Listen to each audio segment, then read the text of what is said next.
சரி, பெரியார் எதை எதிர்த்து போராடினார்? பெரியார் தன்னுடைய வாழ்நாள் முழுவதும் ஆதிக்கத்தை எதிர்த்து போராடினார், சாதி வெறியை எதிர்த்து போராடினார், மத வெறியை எதிர்த்து போராடினார். விஜய் இன்னைக்கு சாதிக்கு எதிராகவும் மதத்துக்கு எதிராகவும் ஏதாவது ஒண்ணு பேசினாரா? பெரியார் மண்ணில் ஏதாவது ஒண்ணு பேசினாரா? ஒரு ஹேரும் பேசல. ஏன்னா பெரியார் மண், பெரியார் மண், பெரியார் மண், பெரியார் மண்ணு தான். தமிழ்நாடு முழுவதும் பெரியார் மண்ணு தான். ஈரோட்டுல நீ நின்று என்ன பேசணும்? கொங்கு பகுதிகளில் சாதி வெறி அதிகமா இருக்கா இல்லையா? நீ பேசணுமா இல்லையா? இதே பெரியார் மண், தமிழ்நாடுன்ற இதே பெரியார் மண்ல திருப்பரங்குன்றத்துல மத கலவரத்தை உருவாக்க ஒரு சங்கி கூட்டம் வருது. சரி, இதுல திமுகவும் பாஜகவும் கபட நாடகம் ஆடுறாங்கன்னா உன் ஸ்டாண்ட் என்ன? உங்களுடைய ஸ்டாண்ட் என்ன? அதை நீங்க சொல்லணும்ல. நாங்க ஆட்சி அதிகாரத்துல இல்லாதவன் தான் சார் இன்னைக்கு ஒரு பெரிய கலவரத்தையை உருவாக்குறான்.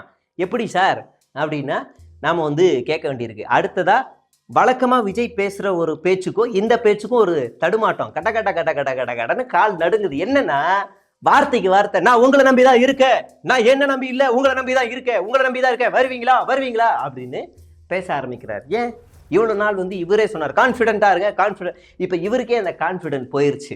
உங்களை நம்பிதான் இருக்கேன், இருப்பீங்களா, என்ன பாஸ் இருப்பீங்களா அப்படின்னு பேசிக்கிட்டு இருக்காரு. பேசிக்கிட்டு இருக்கும் போதே ஒருத்தன் மேலே ஏறுறான்.